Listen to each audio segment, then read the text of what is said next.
fils d'immigrés américains, millionnaire de la tech et ancien soldat d'élite, cette figure du camp nationaliste est devenue dimanche le nouveau chef du gouvernement israélien, soutenu par une coalition anti-Netanyahou fragile.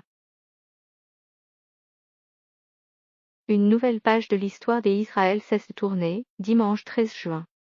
Après 12 ans d'un règne ininterrompu, le Premier ministre Benjamin Netanyahou a été écarté à la suite d'un vote de confiance de la Knesset, le Parlement israélien, en faveur d'une coalition hétéroclite menée par son ancien allié Naftali Bennett. Cette figure de la droite du religieux s'est frayé un chemin en politique jusqu'à prendre la place de Bibi, son ex-mentor, pour devenir, à 49 ans, le 13e Premier ministre de l'État hébreu. Voici 4 choses à savoir sur lui. Un ancien membre des forces spéciales et un millionnaire de la tech.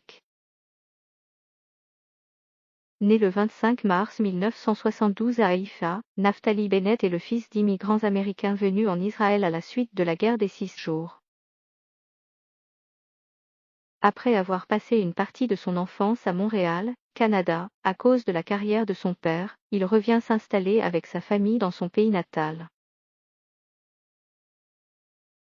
Il y reçoit une éducation religieuse tandis que ses parents adhèrent progressivement au discours de la droite nationaliste et de l'extrême droite, souligne le quotidien israélien de gauche Haaretz, article en anglais pour les abonnés. Naftali Bennett rejoint ensuite Bnei Akiva, le mouvement de jeunesse des sionistes religieux où il découvre le nom de Netanyahou. Le frère aîné du futur Premier ministre, Yoni Netanyahou, y est considéré comme un héros après sa mort en 1976 durant la libération de passagers israéliens d'un vol détourné par des Palestiniens en Ouganda, rappelle Le Monde, article pour les abonnés. Les lettres de Yoni adolescent, qui clame son amour pour Israël depuis les États-Unis où ses parents ont déménagé, sont alors une lecture quasi obligatoire au sein du mouvement de jeunesse, souligne le quotidien, et pousse Naftali Bennett à rejoindre l'armée, comme son modèle. Jeune adulte, il sert un temps dans la prestigieuse unité militaire Seirei Matkal, qui a été dirigée par Yoni Netanyahou. Durant ces années militaires, l'unité de Naftali Bennett est impliquée dans le très controversé bombardement de Cana, durant l'opération Raisin de la colère en avril 1996 dans le sud du Liban, qui cause la mort de plus de 100 civils près d'un camp des Nations Unies et suscite l'indignation internationale. Après 6 ans de service, le jeune Naftali Bennett quitte l'armée, passe les 3 années suivantes à étudier le droit, puis lance, en 1999, Ciotat, une entreprise de cybersécurité. Il déménage à New York où il s'impose comme un ténor de la start-up nation en revendant Ciotat pour 145 millions de dollars, 120 millions d'euros, en 2005. À une figure du camp nationaliste, ancien bras droit de Bibi. Lassé de sa carrière d'entrepreneur, il s'engage en 2006 dans la politique israélienne en rejoignant le Likoud, le parti de droite nationaliste pour lequel a toujours voté sa famille. Il devient le bras droit de Benjamin Netanyahou, tout juste élu président du parti. 2 ans plus tard, Naftali Bennett quitte le Likoud pour diriger le Conseil de Yesha, principale organisation représentant les colons israéliens en Cisjordanie, qui deviennent son fonds de commerce politique.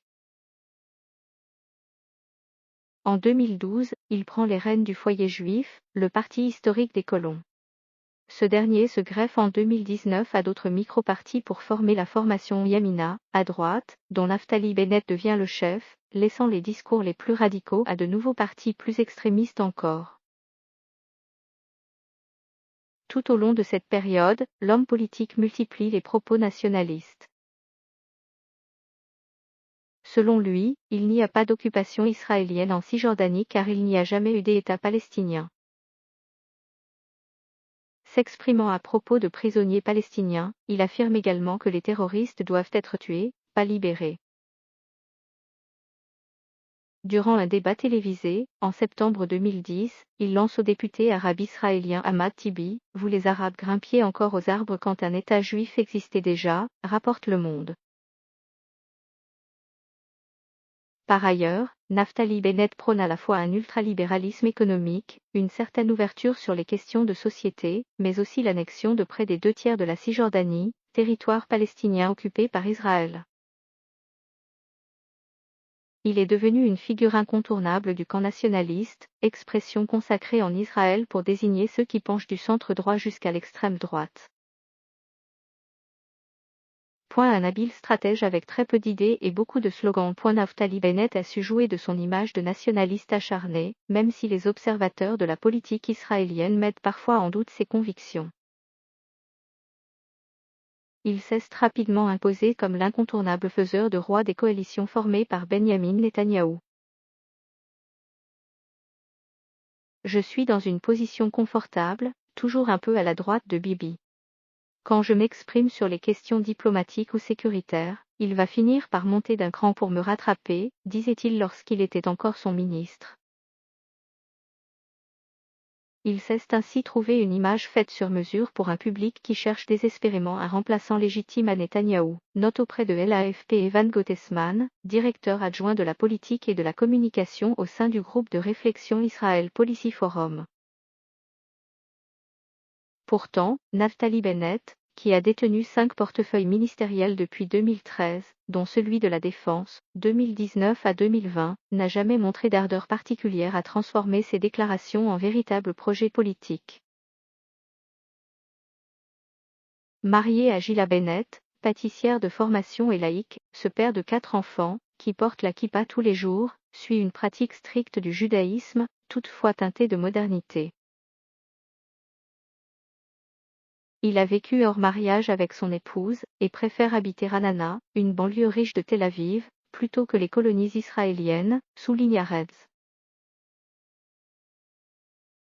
Quand il rencontre des électeurs, et au contraire de nombreux politiciens religieux, il a rarement une sagesse de la Torah à partager, mais il les régale d'histoires de son temps dans l'armée et en entreprise, écrit le quotidien. Aujourd'hui encore, ses discours sont ceux d'un parfait scout de Bnei Akiva, un nationalisme sincère, très peu d'idées et beaucoup de slogans, analyse dans Le Monde le philosophe de gauche Asaf Sharon. Un premier ministre à la tête d'une coalition hétérogène. Malgré son faible score aux dernières législatives, son parti n'a obtenu que 7 sièges à la Knesset. Naftali Bennett a réussi à porter le coup de grâce à son ex-mentor. Son ralliement surprise à la nouvelle alliance hétéroclite, qui va de son parti de droite à la gauche, en passant par l'appui d'un parti arabe dirigé par un islamiste modéré, a été négocié au prix fort, le poste de Premier ministre jusqu'en 2023, qui reviendra ensuite au centriste Yair Lapid, qui a constitué cette fragile coalition. Naftali Bennett a désormais beaucoup à perdre. Je savais que je serais critiqué, a-t-il lancé, calme, à la télévision, alors que l'extrême droite l'affuble sur Internet, lui, l'ancien représentant des colons, du kéfier palestinien. J'ai choisi ce qu'il fallait faire pour le bien des Israël, a martelé le nouveau chef du gouvernement. Son gouvernement devra relever de nombreux défis.